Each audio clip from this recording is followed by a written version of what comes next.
आज मैं simply analysis करूंगा मदरसन सुमी वायरिंग लिमिटेड। इसका क्लोजिंग प्राइस 10 जनवरी का 56.1 एंड 10 जनवरी को इसको डिक्लाइन था -2.09%। इसका BSE कोड है 543498 एंड NSE में इसका नाम है MSUMI। इसको वेबसाइट का नाम है mswil.motherson.com। आप जाके चेक कर सकते हो। ये इसका मतलब डीपली फंडामेंटली आप चेक कर सकते हो कौन सा स्टेट में इसका एस्टेब्लिश हुआ है क्या नहीं है। इसका बाद अबाउट में पढ़ते हैं Motherson Sumi wiring India a JV between Sumitomo wiring system and Motherson group is a market leader in the Indian wiring harness industry which market share over 40%। इसका मतलब मैं सिंपली बताऊंगा तो वो शॉर्ट टर्म पे ये एक वायरिंग कंपनी है जिसका बहुत बड़ा लार्ज कैप का ये कंपनी है एंड इसका इंडिया पे इसका शेयर ओवर 40% है। किस में? वायरिंग कंपनी में, वायरिंग इंडस्ट्री में। तो फिर आप इसका की पॉइंट वगैरह चेक कर सकते हो इसका वेबसाइट पे जाके। इसके बाद इसका फंडामेंटल में आते हैं। मार्केट कैप्चर इसका कितना है 24,820 CR मीन्स अभी ये लार्ज कैप का बना हुआ है क्योंकि 20,000 CR से ऊपर है। इसका CMP करंट मार्केट प्राइस कितना चल रहा है 56.1 एंड मेरा इसमें इन्वेस्ट था, मैं आपको चेक करके बता रहा हूँ एक लाइन पे 72.36। मैं इसमें इन्वेस्ट किया था 72.36 फंडामेंटली देख के, टेक्निकली नहीं फंडामेंटल देख के। अभी फंडामेंटली ओवरग्रोथ हो चुका है एंड इसका मेरा भी चल रहा है ये प्राइस 56.14 मीन्स मेरा 22% का माइनस में चल रहा है हमारा पोर्टफोलियो स्टॉक का। तो फिर बुक वैल्यू के हिसाब से मैं डिवाइड किया था, अभी कितना आ रहा है 15.32 मीन्स बहुत बड़ा ओवरग्रोथ का स्टॉक है क्योंकि 2 से 5 अंदर रहने से ही हम इन्वेस्ट कर सकते हैं, ये 5 से बहुत ऊपर है। इसके बाद डिविडेंड यील्ड 1.43%, डिविडेंड यील्ड अच्छा है। ROC रिटर्न कैपिटल एम्प्लॉयड 48%, 20% होना चाहिए, 20% से एबव होने से बेहतर मानेंगे हम। ये 20% से बहुत एबव डबल है, ये 48% है। And ROE return on equity कितना है 42.4% मीन्स ये भी 15% से एबव है। ये भी रिटर्न ऑन इक्विटी भी अच्छा दे रहा है। फेस वैल्यू 1 है कंपनी का, एक प्रॉब्लम यही है फेस वैल्यू का। OPM operating profit margin 5 years का कितना है ये कुछ शो नहीं कर रहा है ये हमको। तो फिर शायद ये 5 ईयर्स नहीं हुआ इसका, ये कंपनी स्टॉक मार्केट में आने के बाद, इसीलिए ये दिखा नहीं रहा है। कब ये इसका IPO आया था मेरे को पता नहीं है। तो फिर 5 ईयर्स नहीं हुआ इसका IPO आके, इसीलिए वो नहीं दिखा रहा है। INT coverage interest coverage ratio कितना है 36 मीन्स 36 ईयर्स तक कंपनी को चला सकता है, इसके पास इतना फंड है। डेप्ट टू इक्विटी 1 से बहुत नीचे 0.17 तो सही है। EPS earning per share 1.49 means पर शेयर कितना रुपीस दे रहा है इन्वेस्ट लोगों को 1.49 देखेंगे हम। इसका EPS है 1.49 इसको सिंपली माइनस करेंगे लास्ट 3 ईयर्स के EPS के साथ। तो इसका लास्ट 3 ईयर्स अभी नहीं है, तो फिर लास्ट 2 ईयर्स का देखेंगे, ये 2022 का देखेंगे तो फिर 0.93 सिंपली माइनस करेंगे 0.93 कितना आ रहा है 0.56 मीन्स लास्ट 3 ईयर्स का एनालिसिस करेंगे तो ये पर ईयर हमको कितना पर शेयर कितना रिस दे रहा है। रिस मतलब रुपीस, कितना रुपीस दे रहा है ये 0.56 रुपीस दे रहा है मीन्स 56 पैसा हमको ये पर शेयर हमको रिटर्न दे रहा है। इसको परसेंटेज में निकालने के लिए सिंपली इसको डिवाइड करेंगे लास्ट 3 ईयर्स के EPS के साथ। 3 ईयर्स तो नहीं है तो फिर लास्ट 2 ईयर्स का EPS के साथ कितना था 0.93 डिवाइड 0.93 जितना आया इंटू 100 60% मीन्स ये 60% हमको रिटर्न दे रहा है। ये हमको 60% का रिटर्न दे रहा है लास्ट 3 ईयर्स का, हम लास्ट 2 ईयर्स का एनालिसिस करेंगे तो किसका EPS का। तो फिर सेल्स ग्रोथ 3 ईयर्स में कितना है 28.4%। सेल्स ग्रोथ अच्छा हुआ है 3 ईयर्स में, 5 ईयर्स में नहीं दिखा रहा है क्योंकि इस कंपनी को स्टॉक मार्केट में आते ही 5 ईयर्स नहीं हुआ है। तो फिर इसका फेयर प्राइस निकालते हैं हम, एज्यूम करके हम निकालते हैं फेयर प्राइस इसका।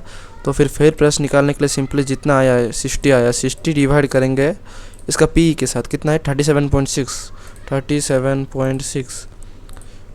1.59 इसको करंट मार्केट प्राइस से मल्टीप्लाई कर देते हैं सिंपली, कितना है 56.1।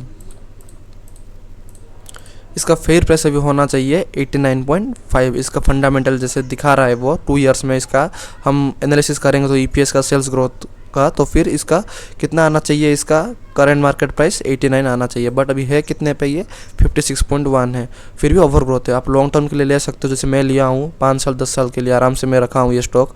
मेरे को अभी कुछ भी ऐसे नहीं है जो मैं बेच दूंगा, 5 साल 10 साल के मैं रखा हूँ ये stock Motherson Sumi wiring limited.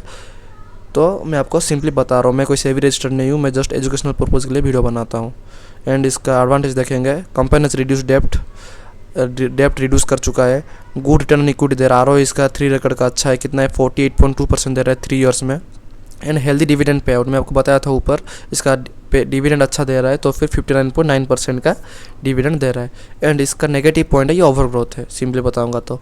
इसके साथ सेम स्टॉक ये है एक्साइड इंडस्ट्रीज, बॉस, ये सब। इसका बॉस का आप करंट मार्केट प्राइस देख सकते हो कितने, 31,713। ये तो कोई इन्वेस्ट तो बहुत लोग नहीं कर रहे हैं इसमें, तो फिर मैं इसका एनालिसिस बहुत जल्दी ला दूंगा, बहुत जल्दी, तो फिर होगा तो आप इन्वेस्ट कर सकते हो इसमें। एंड इसका सेक्टर है ऑटो एंसिलरीज, एंड इंडस्ट्री भी है ऑटो एंसिलरीज। इसका प्रॉफिट एंड लॉस में जाके इसका सेल्स देखते हैं कितना है, 8,858 CR, एंड एक्सपेंस हुआ है 7,816 CR। मीन्स इसका प्रॉफिट मार्जिन कितना आ रहा है परसेंटेज में, 12%। 14, 13, 11, 12%, 12%, मीन्स अभी 12% ही वो दे रहा है। इसके बाद इसका कैश फ्लो वगैरह, कैश फ्लो रेशियो, एक मिनट थोड़ा लैग हो रहा है। हाँ, शेयर होल्डिंग पैटर्न, इसका शेयर होल्डिंग पैटर्न देखते हैं। प्रोमोटर्स के पास कितना है, प्रोमोटर्स के पास है 61.73%। इन फॉरेन इंस्टीट्यूशनल इन्वेस्टर के पास है 10.52, डोमेस्टिक इंस्टीट्यूशनल इन्वेस्टर के पास 16.34, एंड गवर्नमेंट के पास 0, एंड पब्लिक के पास 11.41।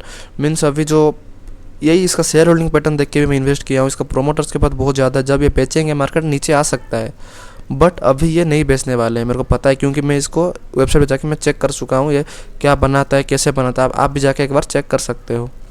तो फिर इसका टेक्निकली एक बार देखेंगे क्या है क्या नहीं है। टेक्निकली देखने के लिए सिंपली आपको ट्रेडिंग व्यू पे आप जाके MSU में आप चेक कर सकते हो ना, NSE में इसका लिस्टिंग है, आप जाके क्लिक कर सकते हो। इसके बाद अभी जो मेरा इसका EMA वगैरह है लॉन्ग टर्म के लिए, शॉर्ट टर्म के लिए सभी डिक्लाइन हो रहा है। एंड लॉन्ग टर्म की EMA भी बहुत डिक्लाइन हो रहा है, शॉर्ट टर्म की EMA भी बहुत डिक्लाइन हो रहा है। शॉर्ट टर्म EMA बहुत मतलब ग्रीन कलर का ये जो है शॉर्ट टर्म का EMA है, तो फिर इसका EMA इसको रिजेक्ट कर रहा है बार बार, तो फिर अभी नीचे आ सकता है। एंड वो 10 जनवरी को जो कैंडल बनाया है आप चेक कर सकते हो, ये बहुत अच्छा कैंडल बनाया है, तो फिर अभी नीचे आ सकता है। तो फिर मेरा स्टॉप लॉस रहेगा 50 में, 50 से नीचे आएगा तो मैं बेच दूंगा इसको लॉस पे।